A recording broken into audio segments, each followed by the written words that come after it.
maintain fitness. Just going to go through one of my workouts. Going to be doing the trap bar deadlift. I'm going to be working my core, doing band chops. I'm going to be doing some crunches over there, and then I'm going to be working on my lats with a pull down, one arm at a time, and I'm going to do like an inverted row, but using the jungle gym, which I'll hang down, which you'll see later. But yeah, I'm going to go through, do 5 sets of trap bar deadlifts. I'm working on strength, and I'm just going to be, strength and obviously hypertrophy, but I'm going to be doing sort of, heavier weight. So obviously just working in the 5 rep range. So just follow along and see how I go about what I do with my training. This is what I do. I've already just done a warm up. Okay, just a general guide. I always do sort of like dynamic stretching when warming up. So you don't want to be doing static stretching. That's for at the end. Dynamic. I'll just give you a quick overview. Dynamic would be sort of just like movement. So if you're doing some like leg swings. Okay, sort of like either side. Obviously, roughly 10 on either side. Obviously, I'm just going through it now. Just doing a couple to show you. So you can get bored out to the sides. Okay, warm up that groin, and also a straight leg when you bend over and kick up behind you, and then you just feel a nice stretch on your hamstring. Okay, and always do something that gets the blood flowing. I just tend to do sort of like high knees. You can do skipping or anything like that. You can go on a stationary bike or just go for a little jog, whatever. Do kickbacks, star jumps. Okay, I tend to go sort of 3 rounds of this. Okay, like I said, I've already done a bit of a warm up, so I'm not going to get mad for it now. Just to give you an idea. So just to lubricate up the joints. Just get out any creaks and clicks that we all get. Shoulder joints, chest, arm circles to the front and to the back.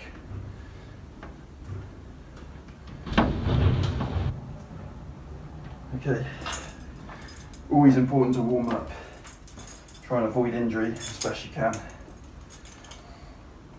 Especially here in England where we're nice and cold at the minute. So you need to pay attention to that. Make sure you warm up appropriately. Okay.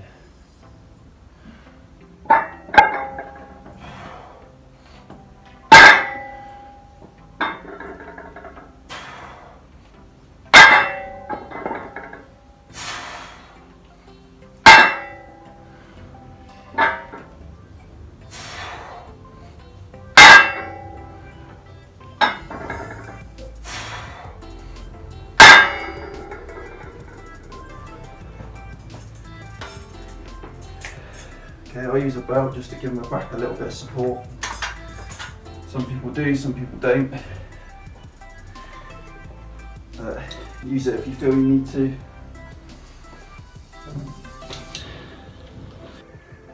Little banded chop, actually.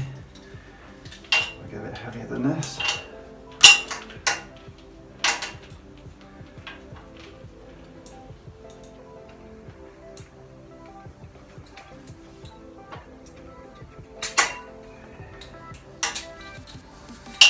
That's what's good about these bands, they're easy to just quickly change over. Whether you need to put weight on or off, they just smack on.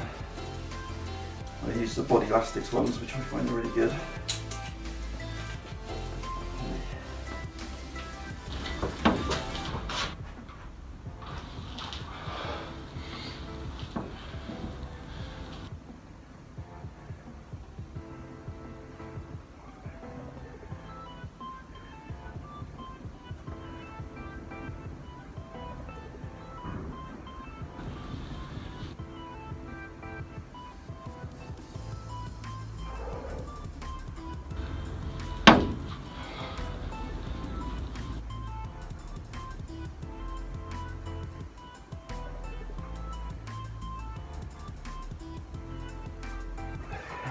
sides.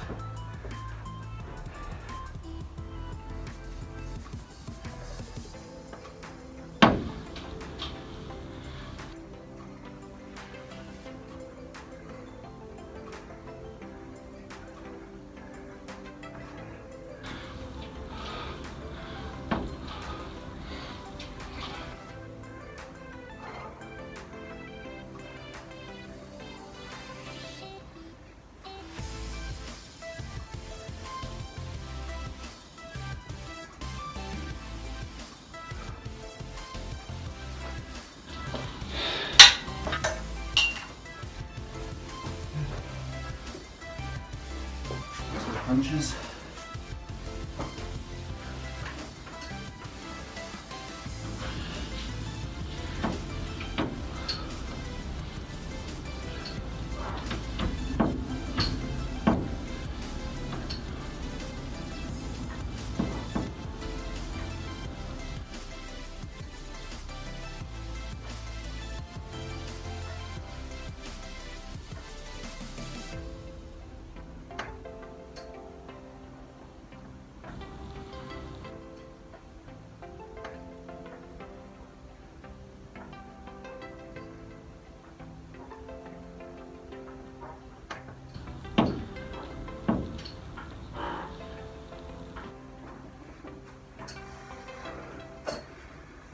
That's one round done of that.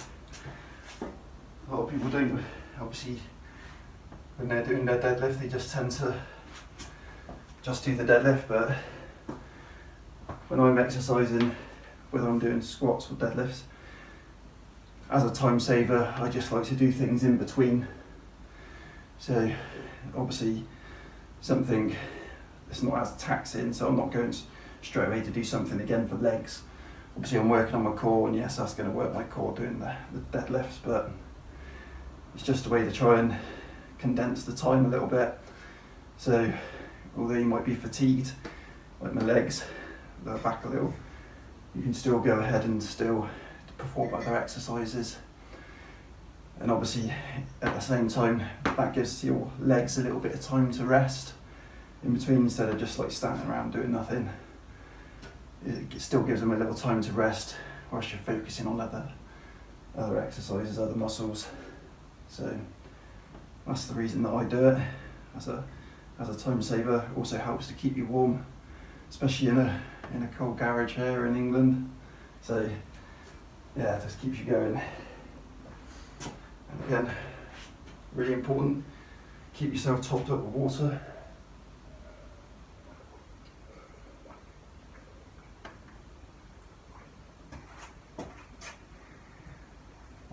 Okay, so on to the next set. Smack on the elbow.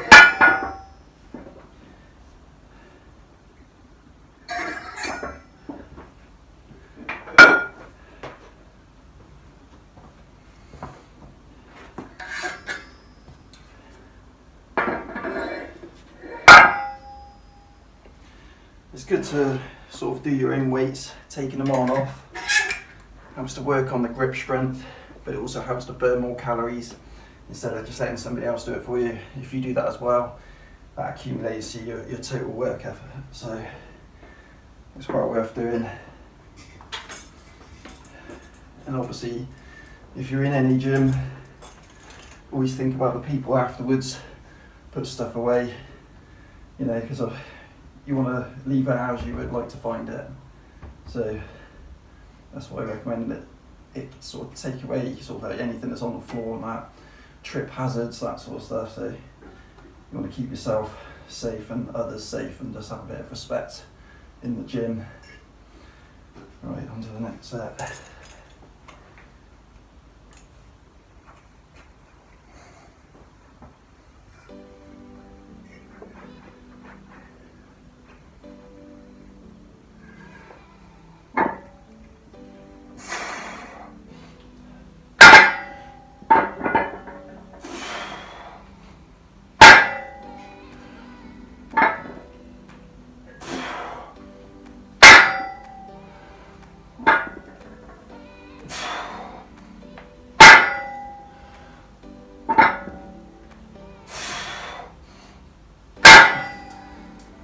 really make sure you push through the heels when you're performing a deadlift. And try and envisage yourself sort of like pressing the floor away from yourself. So it's always good to visualise.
When I perform these crunches, I don't move it with my arms, literally there as just a guide, just resting. You want to engage it and move your abs and tilt your pelvis up as you're bringing your upper body up at the same time to get that crunch. So yeah, you don't want to be yanking on one of these if you're using one of these, because otherwise you can pull your neck. So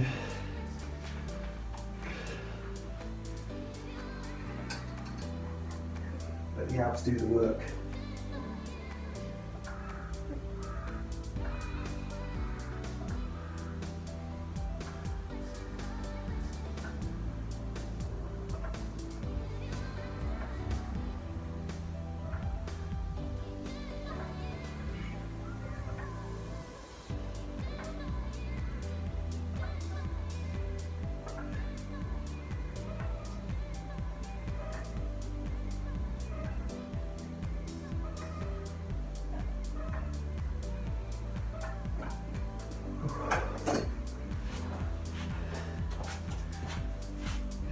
Breather.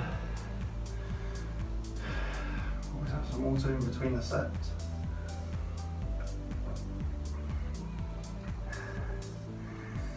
Really important to keep yourself hydrated. Obviously, considering our body's sort of 70% water, approximately. If you're lacking in water and you're dehydrated, it definitely affects your performance. So stay well hydrated.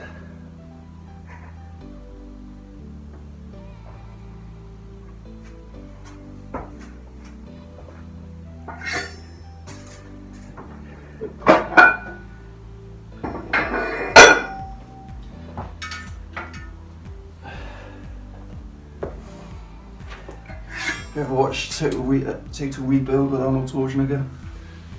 If you remember this bit, he says in films, do this. Because it helps to build the scene, the trauma of what's going on. He says it might be like a £5 plate, but you want it to make it sound like it's £1,000. That's not £1,000, that's 10 kilos. But ain't that strong, guys, God. I wish I was. This finding, I just keep a little logbook of what sort of weights I'm getting up to, just so I know where I am.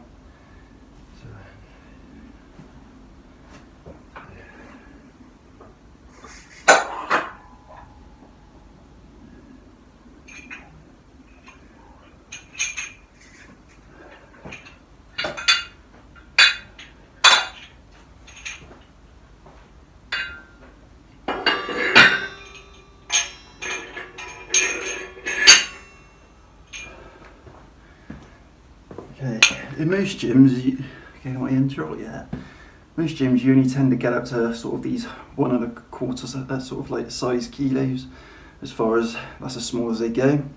But if you look around, if you shop around, something I picked up from reading Beyond Brawn with Stuart McRobert is get some little 1/4 kilo plates, so then you can add 1/2 kilo at a time, because obviously as you progress, you know, the closer and closer you get to a plateau, especially on the big exercises and on small exercises as well, if you can just add, just say 1/2 kilo at a time, then you've got that sort of, you know, it's a very slow progression, but because it's very slow and it's very minimal amount, you don't tend to notice it as much, so the body sort of adapts to it that much better. So just by doing that, it's like a slow cooking method, and obviously with the slow cooking, you know, slow and steady wins the race. So it's just instead of making, you know, a big jump all the time, obviously, like I said, the more and more you get close to the maximum that you can lift, the harder it is just to try and add one of these on each side. So by doing it in smaller stages, you can then progressively go even further, surpass what you've been lifting. So yeah, so I recommend getting some of these. They're really, really valuable.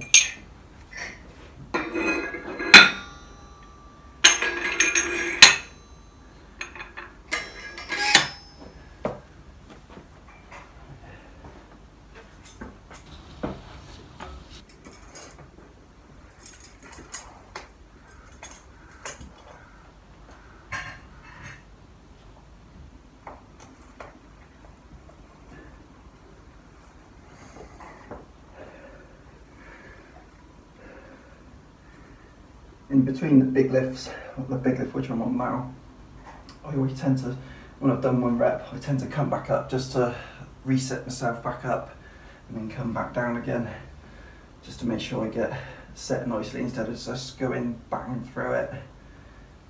You know, it is a deadlift for a reason. I'm not just meant to just touch and go.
Focusing too much on the video. Should have put the other collar on this end. I forgot that. Slipped my mind. But it was okay.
So something to bear in mind is obviously when you're doing really heavy deadlifts or squats or something like that, obviously it really does work your cardiovascular system. So obviously when you're going heavier and you're going quite extremely heavy, you don't just want that sort of 1 minute rest period, because otherwise that can sort of, ready when you're going on to your next set, you haven't recovered. So when you're lifting really heavy, 2 to 3 minutes, you should be okay, good to go. Then sort of 3 minutes and you're probably, going to recover pretty much what you're going to recover anyway. You're not going to recover much more. But obviously we don't want to be waiting too long because we don't want to get too cold. But obviously if you're lifting extremely heavy, the people doing like 1 rep maxes and things like that, they probably want to be, they're going to be probably going out for 5 minutes. They're going to be having a lot longer because obviously it's just that much more demanding. But with roughly the 5 rep range, which is what I'm doing now at the minute, 3 minutes is roughly about okay. I find, like I say, if you need to take that little bit of extra time because you're completely recovered, obviously it all depends on your fitness levels and the endurance of your muscle. So on one extent, take as long as you need to, but at the same time, don't let yourself get cold, because you don't want that. You don't want to be pulling a muscle. So basically, like I say, when you feel like you've caught your breath, then on to the next set.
Right, so on to the last set.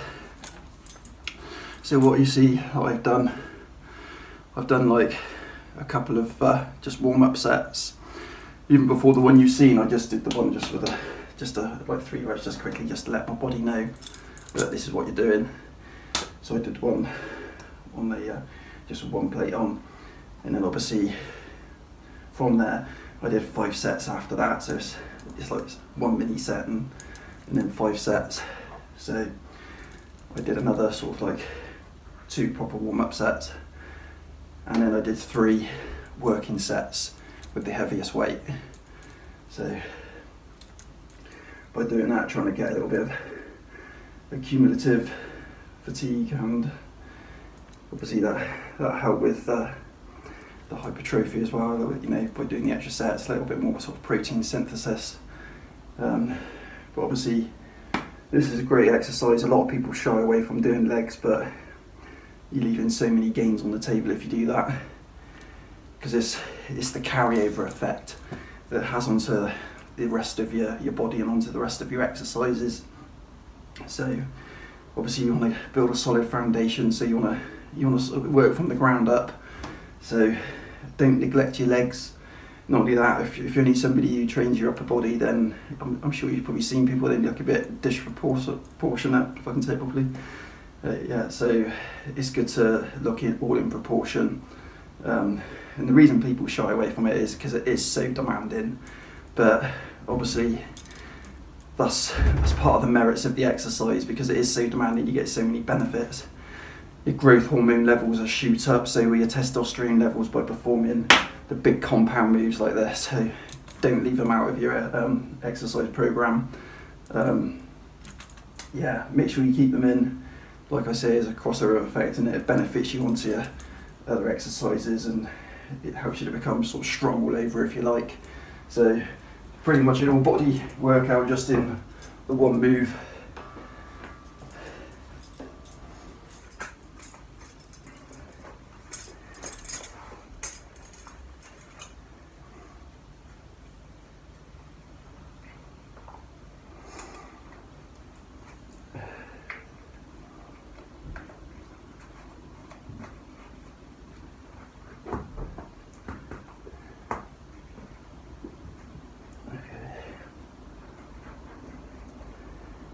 Set myself up right.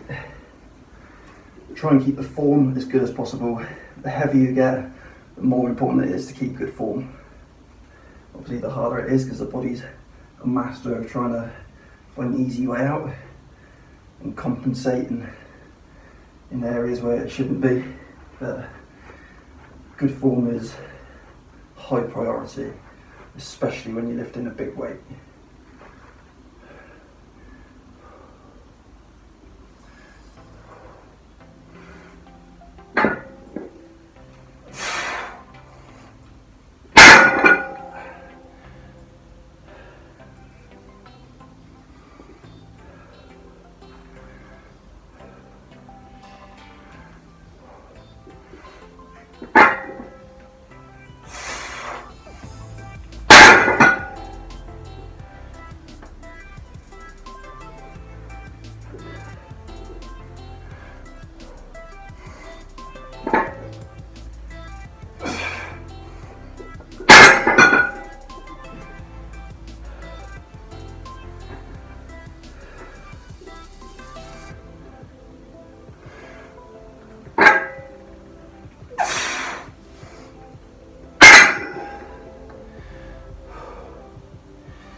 As you can see, I'm working it on the negative as well. I'm not just dropping the weight down.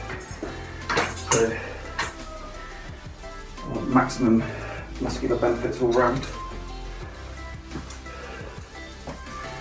in the positive and the negative phase of the movement.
lunges.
I'm just writing down quickly. I need to say good day about it. But I just quickly make a note of what I've been doing. Obviously, so it's just, you never need to think, and what weight did I use last week, you know, it's like, it's written down. And I tend to write anything if I've had any sort of like bad effects from any exercise, and then, you know, if I've pulled anything, so I just need to be aware next time. Just keep yourself, you know, alert, so you're what's going on with your body and your movements. Right.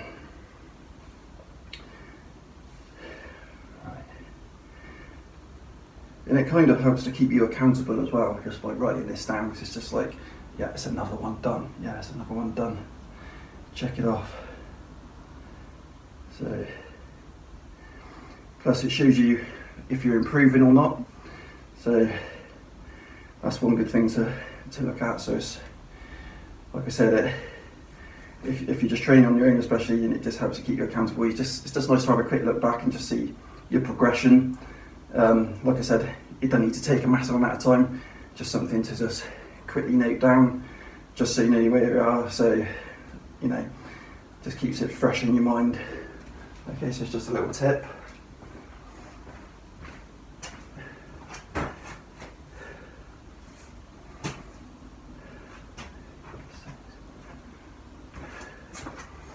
So, like I said, important thing to do, always side your way.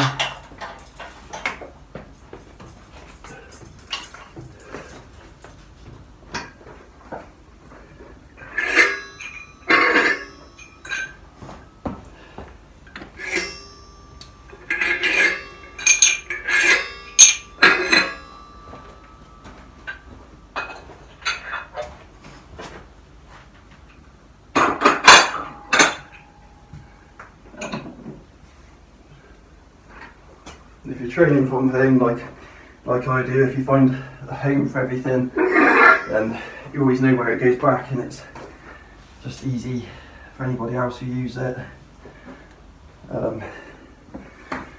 Instead of things just being scattered all over the floor. Not only that, when you go in, you know exactly where everything is. So it saves any time wasting. Obviously, always store them. I've got my plates up against the wall. You can get sort of like plate trees and that, but as long as they're somewhere safe. You don't want your little kiddies coming in and tipping them on their feet or anything like that. Or if you've got any pets or anything coming in, which we've got plenty. Cats.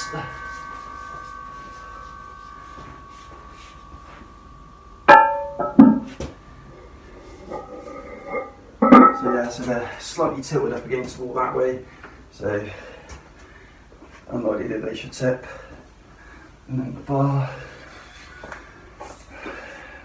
I'm using the track bar, which I find is really good for the deadlift, because it just tends to put you in a safer movement pattern, because obviously the weight's at the side of you like this instead of out in front of you, where it really sort of like pulling on your lower back. So if you're somebody you sort of like played with lower back injuries and you avoid the straight bar deadlift, that's a brilliant alternative.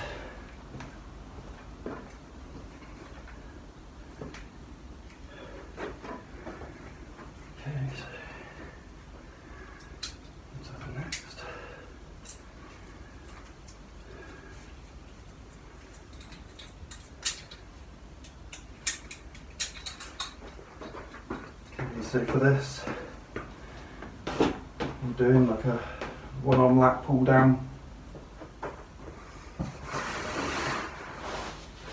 You can see my inner short very well. Let me bring you closer to the shot. Okay, so now I'm going to be doing the one-arm lat pull down. So I'm using the band up overhead. I'm down on my knees. You can do it on your feet. I'm just doing it like this to make it a little bit stricter. But obviously, if you want to use it on your feet, then that's fine. That's up on your feet. You're athletic, so however you want. But I just find this is a stricter way of doing it. So reach out, stretch in front of you, get a good stretch.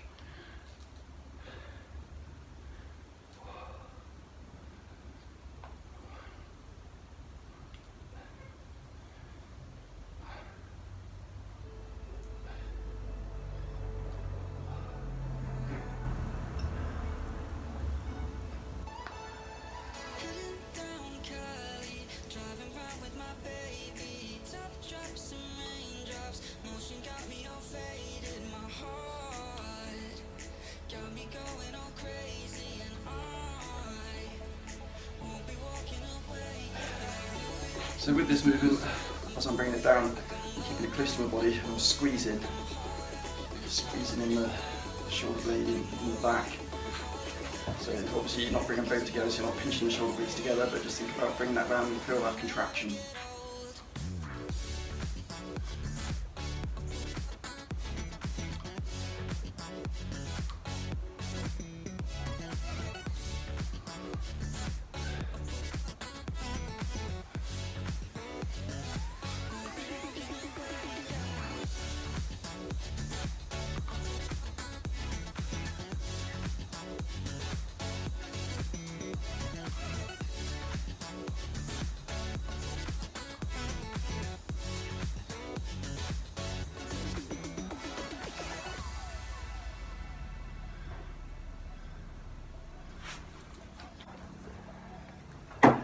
Today I'm using the Jungle Gym, biggest Jungle Gym XT.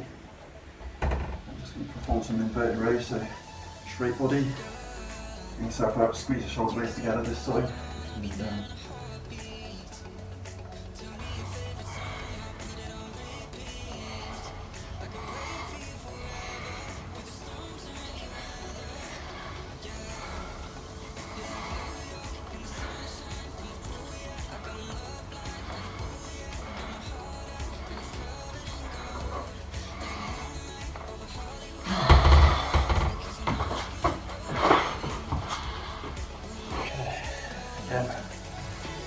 Water.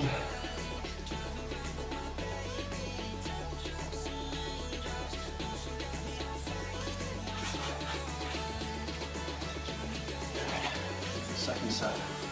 Obviously I'm supersetting it.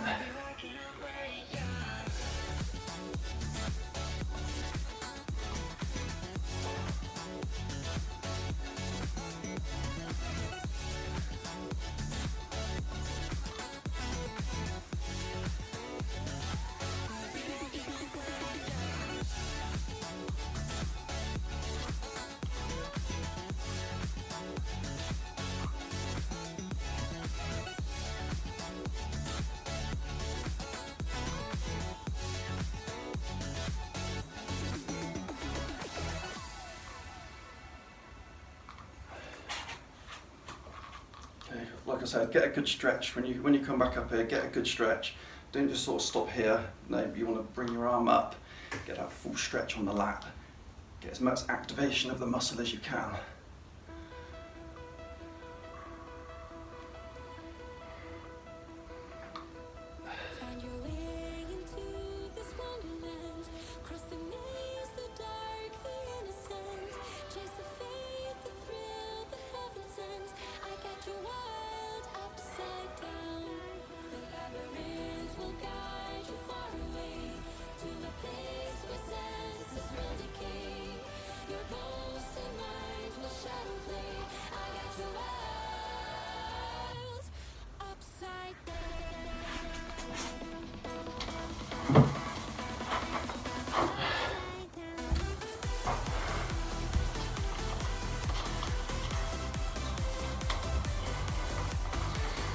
Here's a straightened body.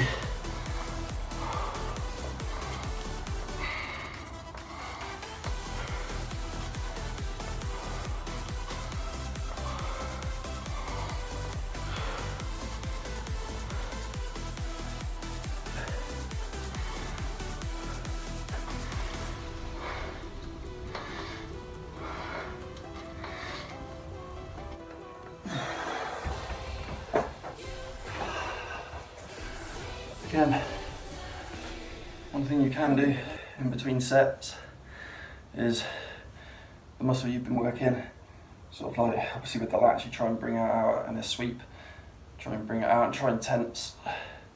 So try and get that mind into the muscle, think about the muscle you're working, plus it helps to bring out some definition of the muscle and density. So obviously, yeah, it's just a good thing to do. So posing is not all about the vanity side of it. It's about bringing out the quality and the definition of the muscle. And for bodybuilders who are posing on stage, they need to practice this a lot, because obviously it's quite easy to cramp up on stage, and obviously it's quite easy to cramp if you hold your muscle there for a long time.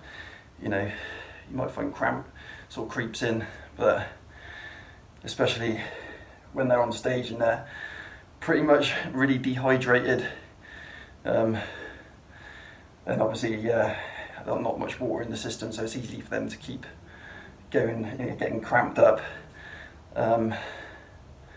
So it's just one of those things that you've probably seen, like pumping iron with Arnie and that, and obviously a lot of bodybuilding videos over the years, and I say videos because that's how old I am.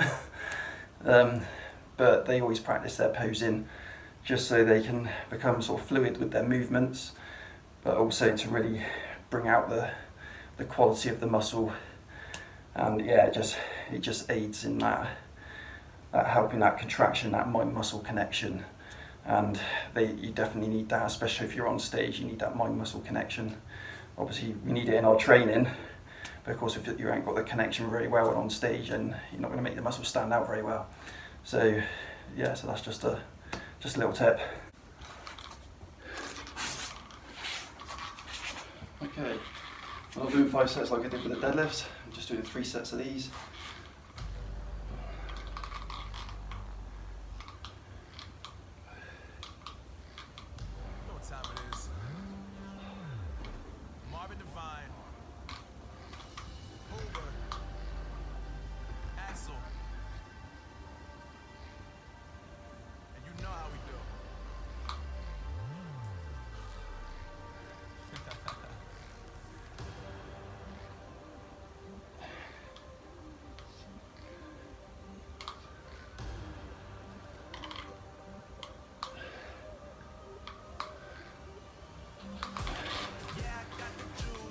We're doing higher reps, so it's okay if the sets sort of decrease a bit, but 3 is a good range usually anyway.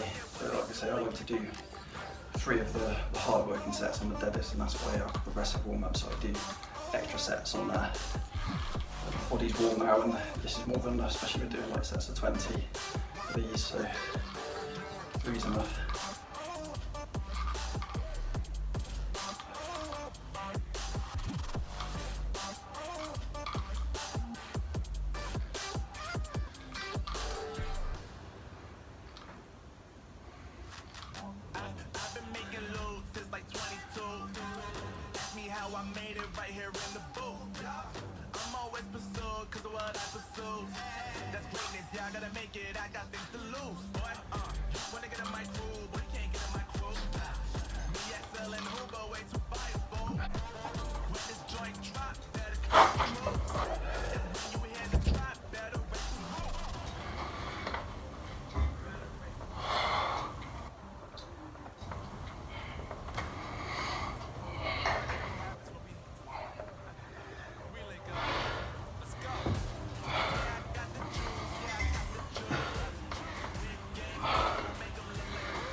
Definitely need this.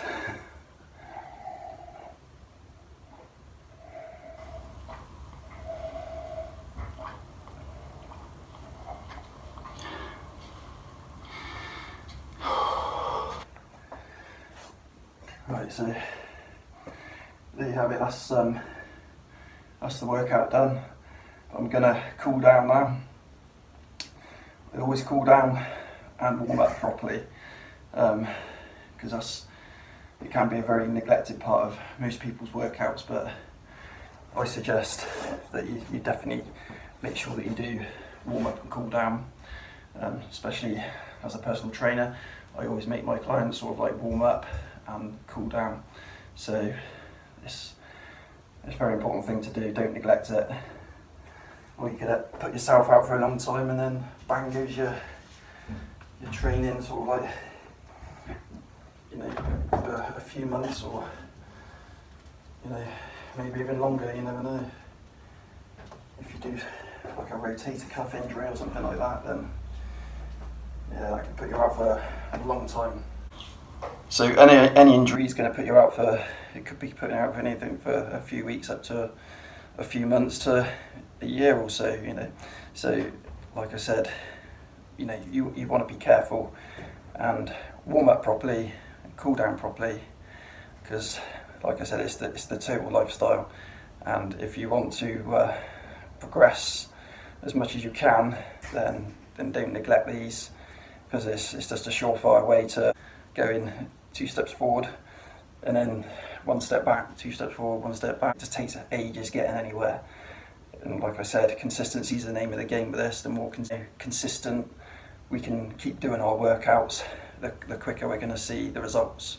It's as simple as that. So yeah, just cooling down now. So quad stretch.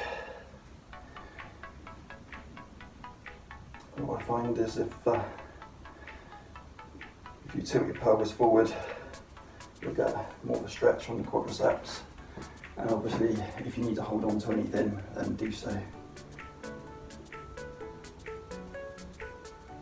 I tend to do sort of like, I treat it as like sets, like warming up. I mean, you don't have to do 3 lots, you can just do the 1.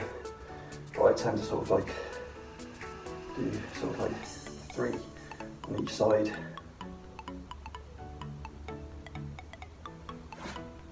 So you can either do hold a stretch and hold it for a lot longer, or you can do like I do, sort of like 10 seconds or whatever, and then just go from side to side.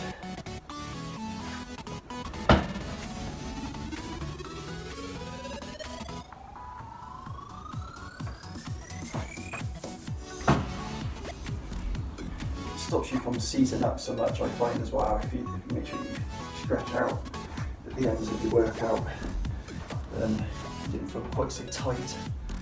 Then I'm just stretching my hamstring. So it's just a straight leg, I just lean over the top. Yeah, there's many different ways to stretch. Just try and do it in a safe manner.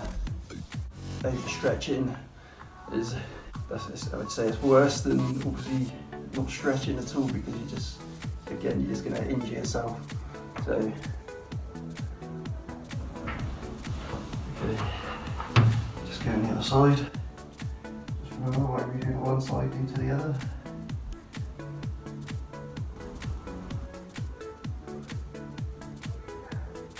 And what I do is I tend to just like do my groin in between doing the hamstring stretches, just to give them a little bit of a break. So they don't go massively on the groin for too long.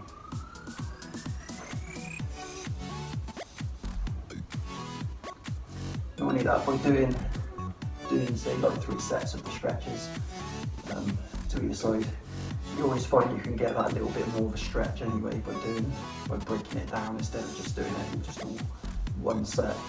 So yeah.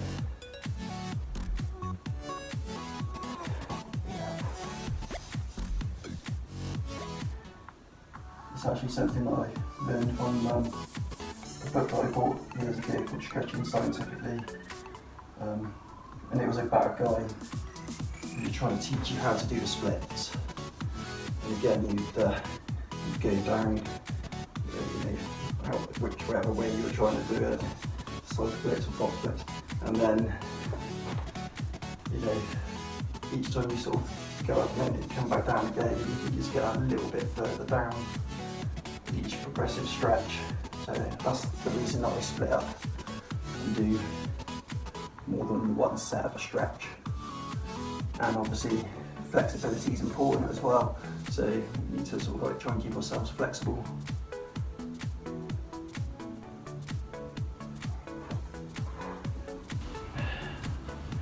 So try and keep the muscles, tendons and ligaments strong.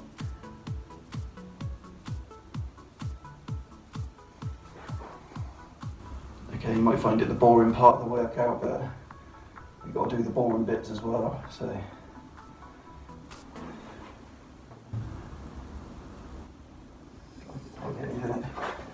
it all helps to have its purpose.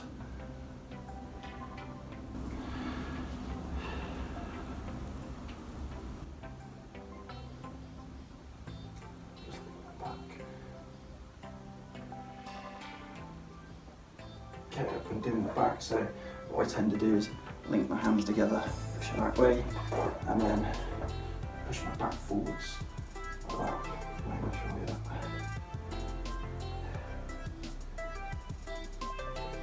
So stretching the lats. And then I just got a routine that I go through. The chest up high, the sternum up high. And stretching the opposite muscles now.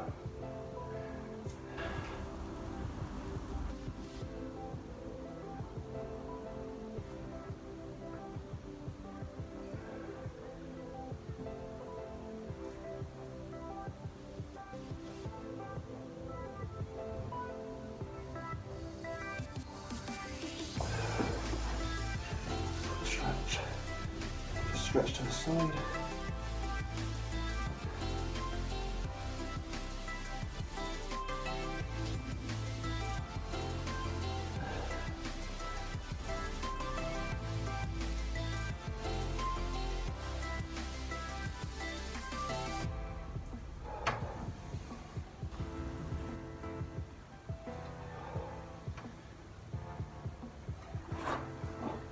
Okay.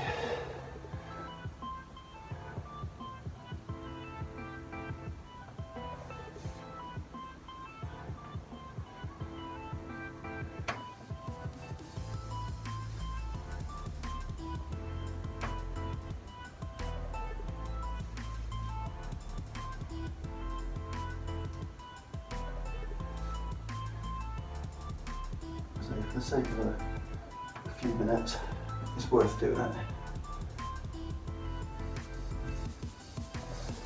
What I do is, what I get people to do is look over to the shoulder, place the palm against your cheek, and then you push into the palm, but obviously keeping your head there, and it just helps to relieve a bit of tension and everything around the top of the back and the neck and the traps. Yeah.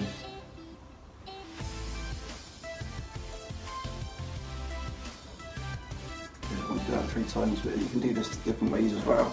You can put your head to the side and you can do it the same again and try and lift your head up against the palm.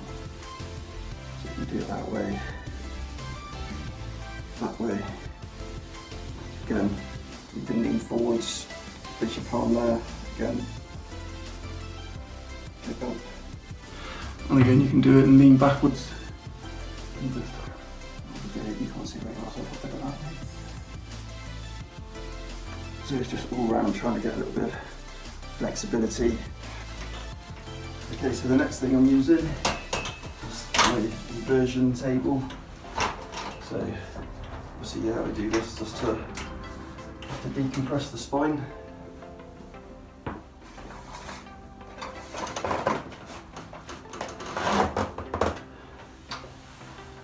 So it's just something I like to do,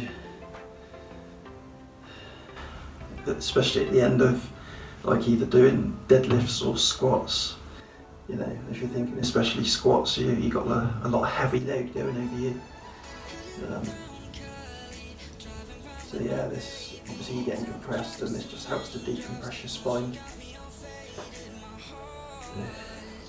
And again, gives you a good sort of stretch. The blood always rushes to the head, especially on the first set. Just wait for a few seconds. Just let the blood sort of calm down a little bit. I think that can make you feel a little bit sort of lightheaded.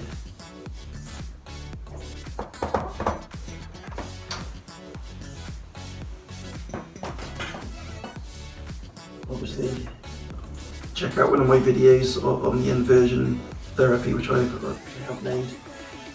So it tells you about obviously the benefits, but also the risks. So, you know, I advise you to, before you perform any inversion therapy, to look if it's something that's okay for you. Just acknowledge that there are risks, especially if you've got issues with the eyes, anything like that, or obviously with the brain. So yeah, don't do this without checking out the risks and you know what it can do. So only do it if it's something that you're able to do.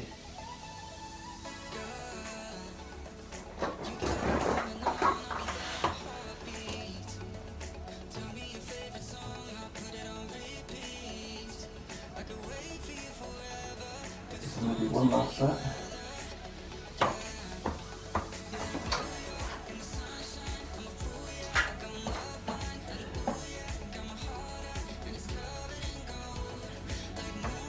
Just feel nice just to take the pressure off.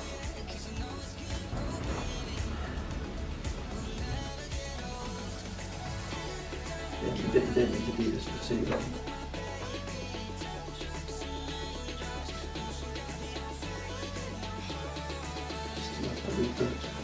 The benefits.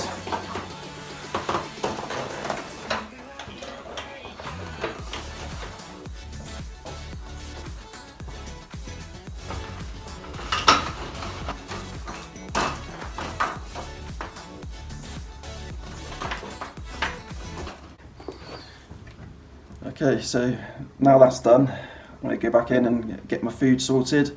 Obviously, I'm going to show you what I get and see if it's something that you'd like to do. So off we go. So now just sorting out the food. I've got a half scoop here. You can use a whole scoop, obviously it depends on how much you need. So I tend to use sort of roughly a scoop and a half. Okay, just plain oatmeal. Okay, that's the best to get. It's better than the quick instant oats, because obviously it's got all the additives in, but it's better to have it pure. Use some ground cinnamon. Okay, cinnamon's a good fat burner, so I just sprinkle it on there. This helps for the taste. And I use a bit of ginger as well. Ginger's really good for your digestion, and if you feel when you have this, it tends to sort of like heat up your body, so I think it's sort of aids in the fat burning process as well. So it's got really good properties in the ginger. Okay, so next I put in some milled flaxseed, which is really good for high fibre. Just put in roughly a tablespoon. So very good for you. Got the good healthy fats in there, just like you have in the eggs. Okay, so I mix this up,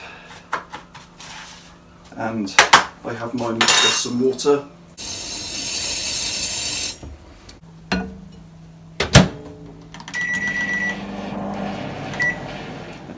Okay, next onto my protein drink.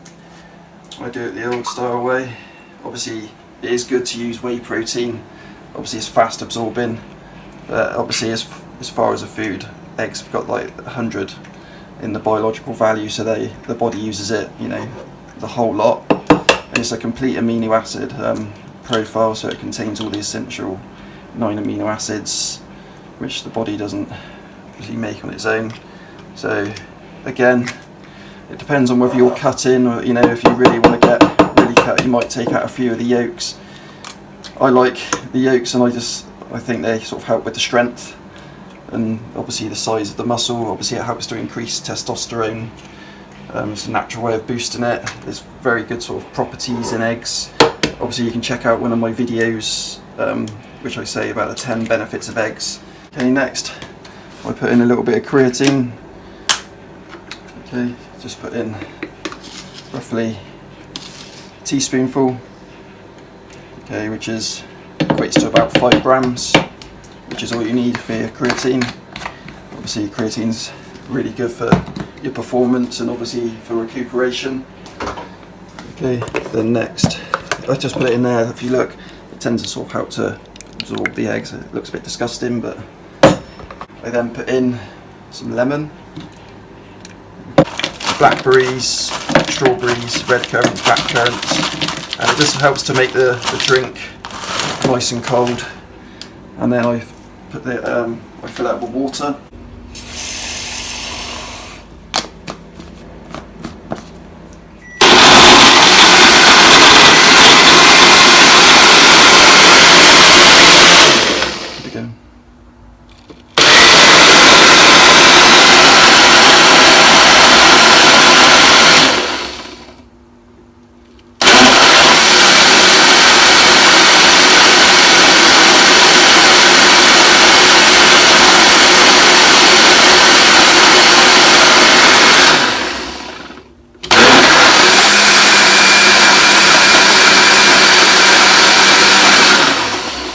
Okay, so just by doing it a few times, it helps obviously the heavier stuff to go down to the bottom, and it's made quite a thick drink. You can do it to your own taste. If you want it sort of thinner, then you just add more water, but that's how I do it. So you've got obviously good protein from the eggs in there. It's a really good way of getting in obviously your fruit. Obviously it's cheaper to buy it as frozen than it is fresh. I know fresh is good, but it does retain the vitamins and the minerals, and obviously, you know, all the goodness that's in it, it is retained when it's frozen, and it's a much cheaper and sort of viable option, and it just makes the drink taste so much better because it keeps it nice and cold. So yeah, high protein is just what we want straight after a workout, and obviously along with the carbohydrates now with the oatmeal, obviously the protein will help to repair the damaged muscle, and then obviously it'll grow and get bigger. So that's just how I do it. Obviously in England, as long as it's got the little sort of line on the eggs, then it means it's safe to use as far as raw eggs. So you have to check that wherever you come from. So that's just what I do, but just be careful of anything like salmonella. Okay, so I hope you enjoyed the workout, and just to show you how I sort of like have my food afterwards.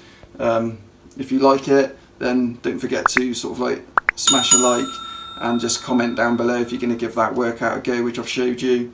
And yeah, and if you do, let me know how you get on.